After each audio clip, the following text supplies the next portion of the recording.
everyone, welcome to the Ranting Shop. It's me, Melissa, and today I just stepped in to do the Ready to Love review.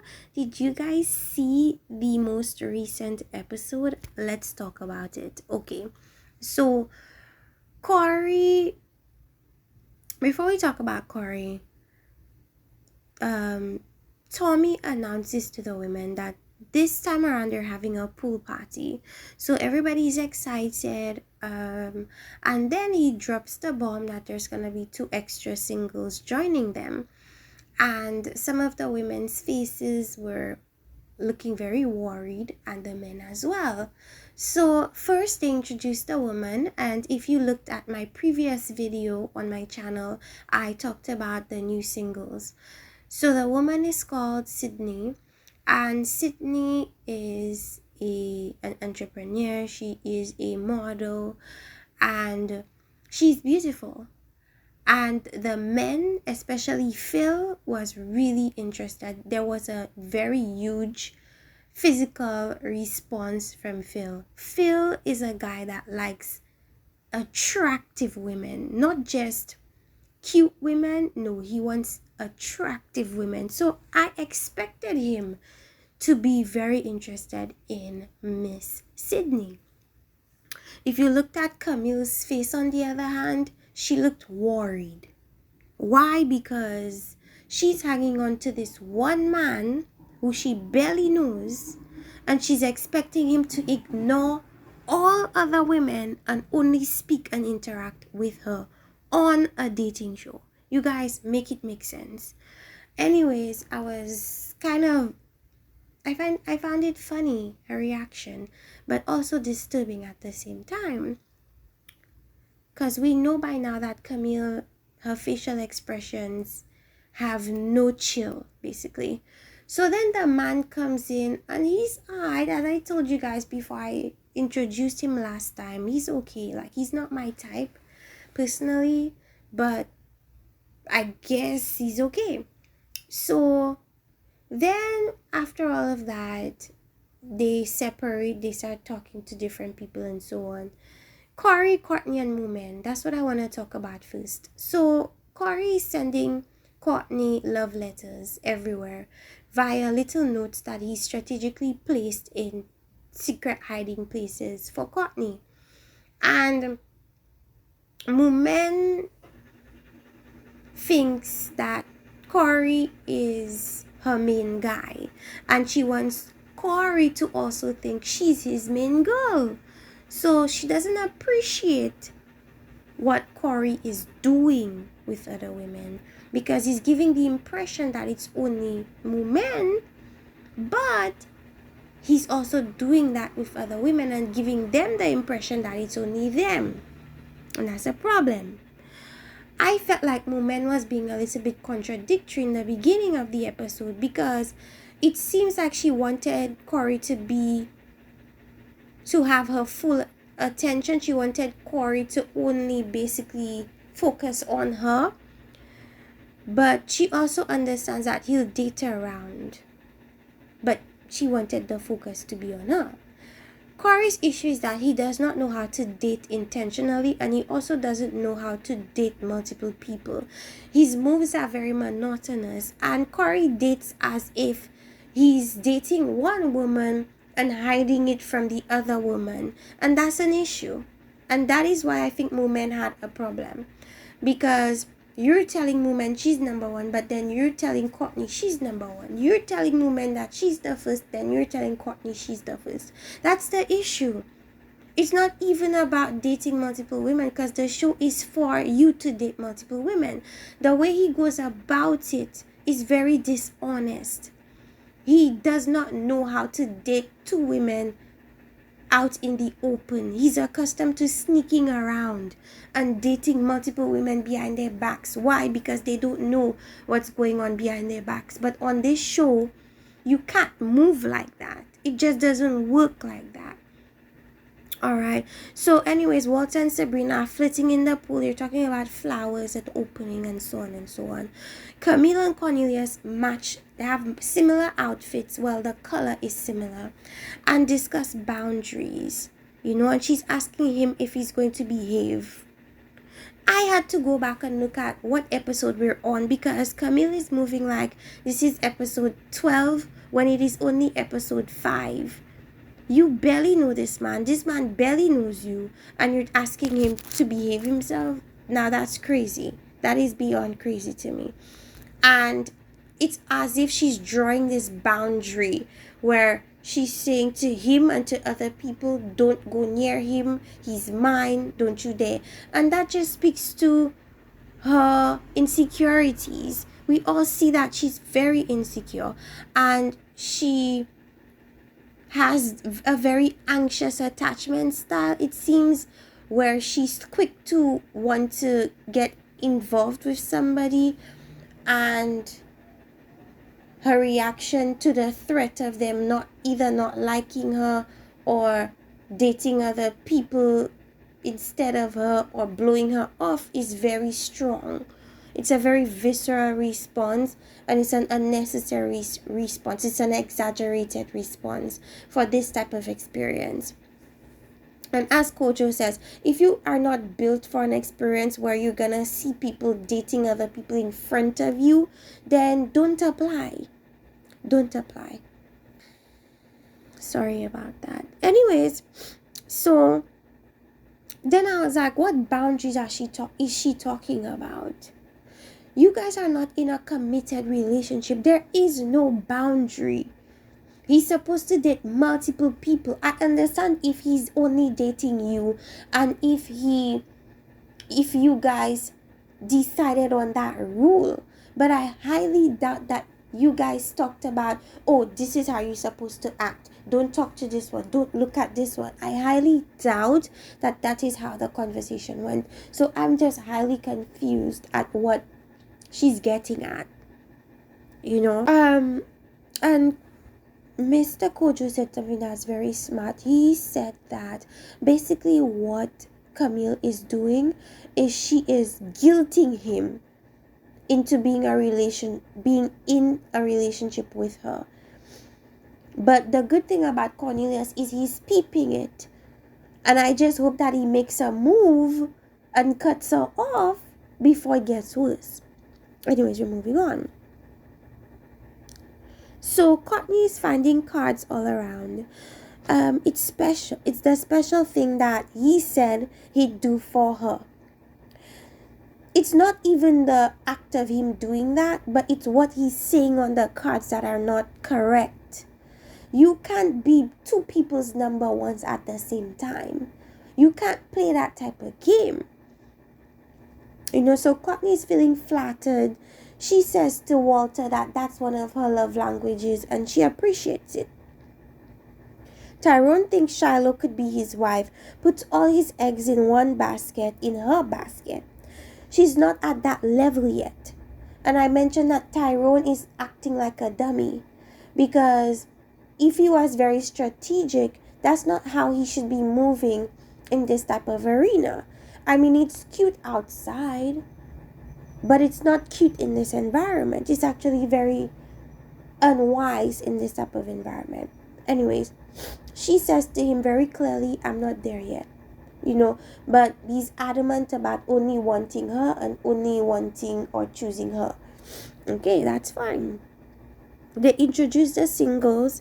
Phil doesn't want to compete with any of the guys for Sydney, because he knows that the men are going to be scrambling for Sydney. So because he does not really want that to compete for her, I feel like he's not going to really pursue her. So during the convo with Sean, Camille and Sydney, she lets it be known that Cornelius is her man. So she's kind of made her intentions and her interests known to Sean, for Sean to, I guess, not pursue her, and to Sydney, so Sydney can know not to pursue Cornelius. So what she did was very strategic. Now Sean was completely turned off. He felt like she was very rude, and that he wasn't expecting her reaction to be that way, because he's thinking everyone is open and ready and willing to you know, encourage new love or potential new love. But little did he know Camille is locked into Cornelius. So at least he knows not to interfere with her. And it's a blessing, if anything, you know. So we learned that Sydney knows Frank. They're both people that work in the nightlife. I'm not quite sure what Sydney does in the nightlife. Maybe she is these models that get gigs from clubs and so they make appearances. Maybe that's what Sydney does. That's why she knows Frank. Frank, I noticed, was downplaying the fact that he knew Sydney. He spoke about Sydney as if it's just somebody that he met once, but based on what Sydney was saying, they kind of have maybe a business relationship or something of that sort outside of the show. So Tyrone blows off Sabrina, which I said was not very wise. Sabrina showed very clear interest in him, but his focus is on Shiloh. Now, I have to agree with something that Kojo mentioned on his show, Little Black Book. He mentioned that Sabrina was salty in her response. I do not think that Sabrina was salty. What I think she was being a human being that got rejected. I don't see anything wrong with that. Of course, what she told to Tyrone was not only for his own good, but it was also for him not to close her out. And I think that that's normal. There's absolutely nothing wrong with that. I don't see anything wrong with that at all. I feel like he said it to her, and because she had interest in him, I feel it's natural for her to want to kind of not plead, but to make him think about it twice. Because I'm right here in front of you, I'm clearly showing my interest in you, and you're blowing me off for somebody that you don't even know is as interested in you. It just wasn't wise. It wasn't wise, and I don't fault her for that, and I don't see her as being salty for that. So Mumen and Corey discuss hot dogs and so on and so forth. Sydney and Cornelius talk, and his body language looks very guarded because he's aware that Camille is looking at him, looking at his every move. So of course he's not gonna be relaxed and natural when he's speaking to Sydney, and Sydney picked up on that. So to his detriment, that conversation with Sydney didn't really work out. So Camille gets upset because Cornelius is talking to talking to Sydney. She gets very, very insecure. She even gets to the point where she's upset, and Mumen is wondering why she's upset. Mumen is even, being empathetic towards Cornelius and what he would have to go through with Camille, because she understands that Camille is a lot, and Camille gets upset, he's very disrespectful to Cornelius, calls him a country bumpkin, tells him that he's being a fool and falling for things the women are doing, and that, he's failing really badly because of whatever the case may be. Now, she also sheds tears. She's very much being manipulative in that situation. And Cornelius clearly wants to please her. He wants to, I suppose, be good to her. And because her reaction is so outrageous, he feels the need to want to overly assure her, and that is manipulative on Camille's part, because all she's doing is she's doing this on purpose to get Cornelius to ride for her and be in her corner. But it's unfair to Cornelius. She posted something recently, but we're going to talk about this later. So his facial expression, of course, changes because he's seeing that this response that Camille is giving to him is very unnecessary. And it's stupid. It's worrying. and he should be worried. So Phil and Tissia flirt a little bit. This is the first time I've really seen Phil flirt with other people. And I guess he's becoming more comfortable with the group. Aisha and Sean talk. Frank is not a fan of competition, so he didn't really like to see Aisha speaking to Sean. But then again, he's gonna be searching at or looking at other women, so I guess he shouldn't really be that, I suppose, insecure. Corey reminds Courtney that he's not going to stop pursuing her, which she likes.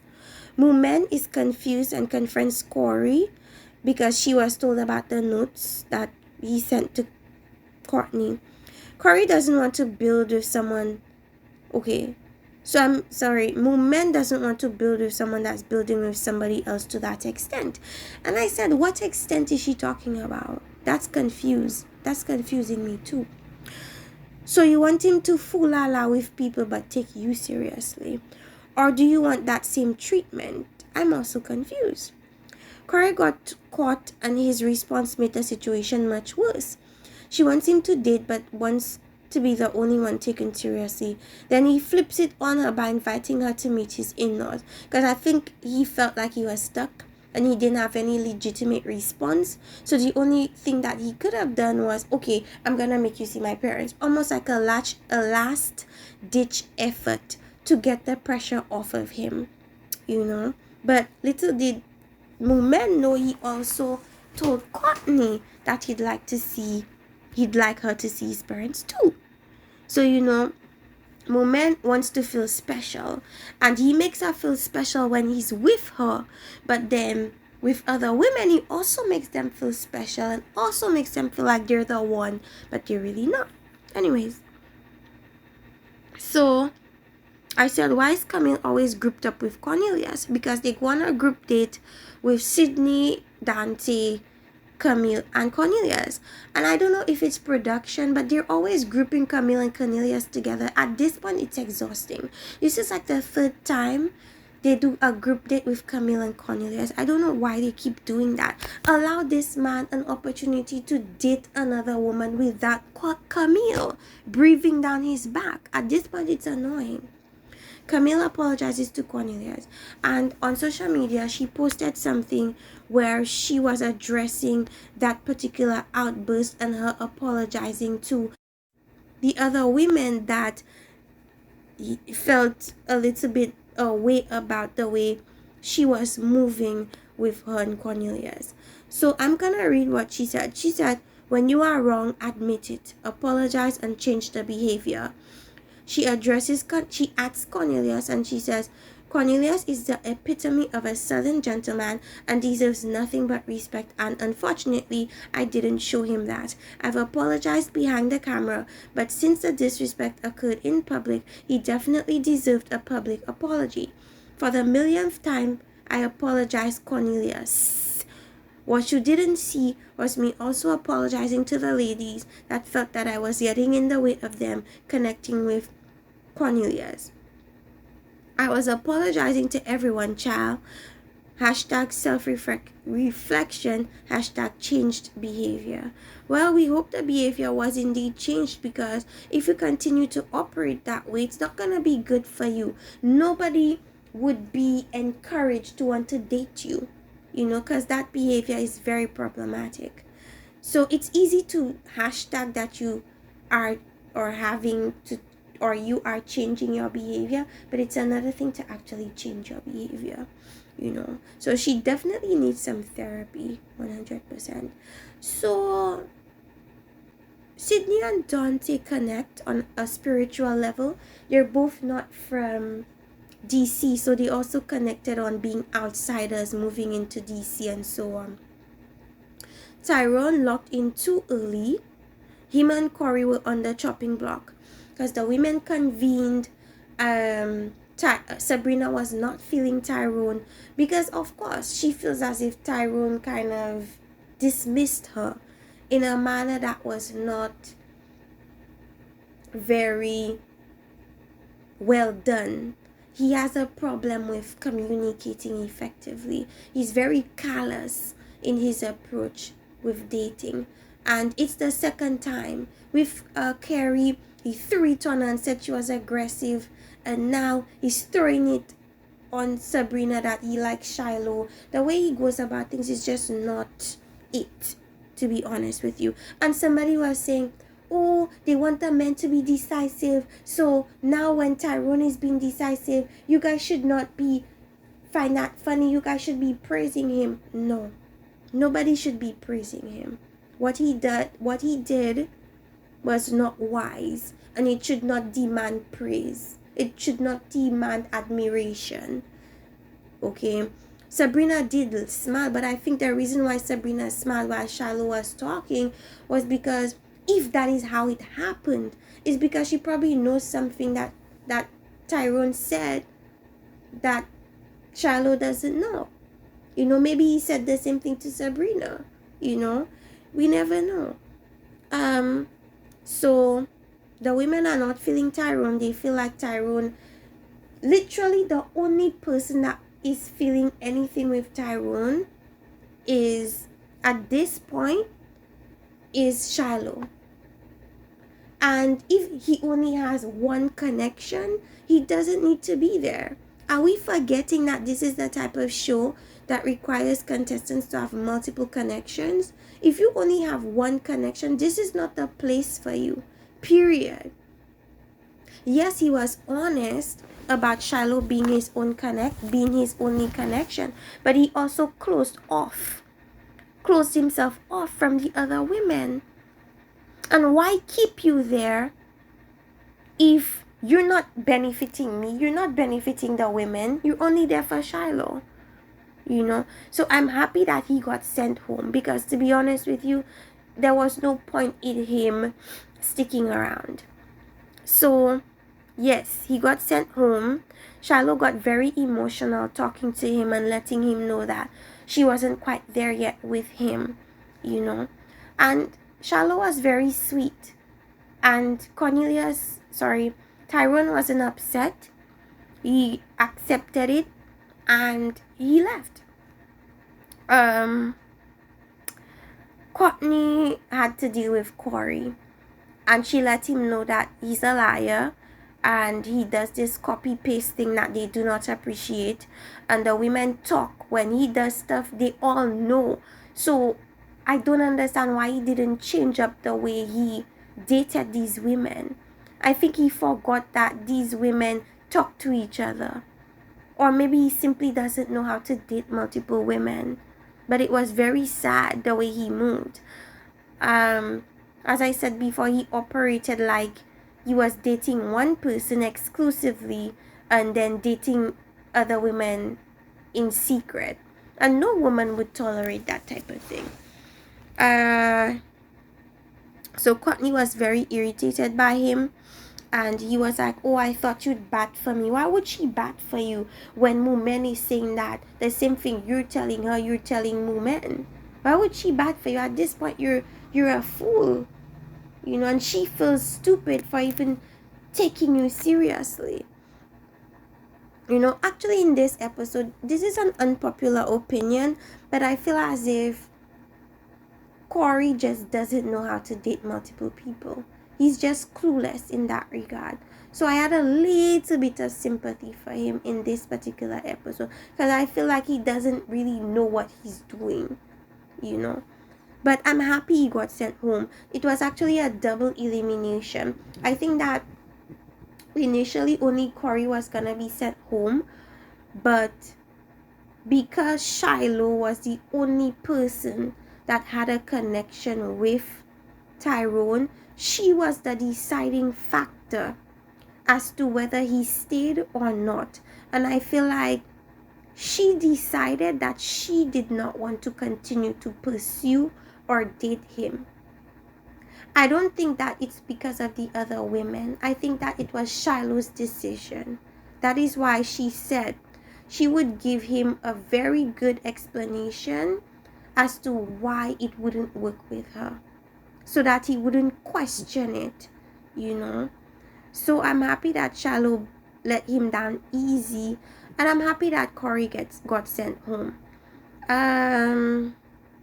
What else do I have to say? And Corey did an ITM an interview, an in the moment interview, and he spoke about the ladies, him wanting the ladies to give him more time because they would eventually get the same treatment. But I said that's the problem. Everybody would get the same treatment.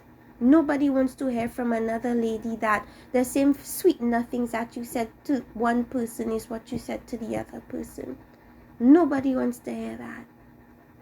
So it would have continued to become a problem. In fact, it would have become a bigger problem had he continued the way he was going. The date with Aisha and Sean. Sean and Aisha went out on a date. Everything was awesome. He was ticking off all her boxes. However, when it came to the topic of children, Aisha was adamant that she did not want any more kids. And we come to find out later why that was. But she and Sean did not agree and align on the issue of kids. Later on, in an extended clip that we saw on YouTube, we heard that the reason she was talking to Phil, and she feels a level of comfort with Phil that she obviously did not feel with Sean. So with Phil, she felt like she could say it, and the reason why she does not want kids is because she almost lost the 2 kids that she had, and she had miscarriages prior. So she has a problem carrying babies, and that was the reason.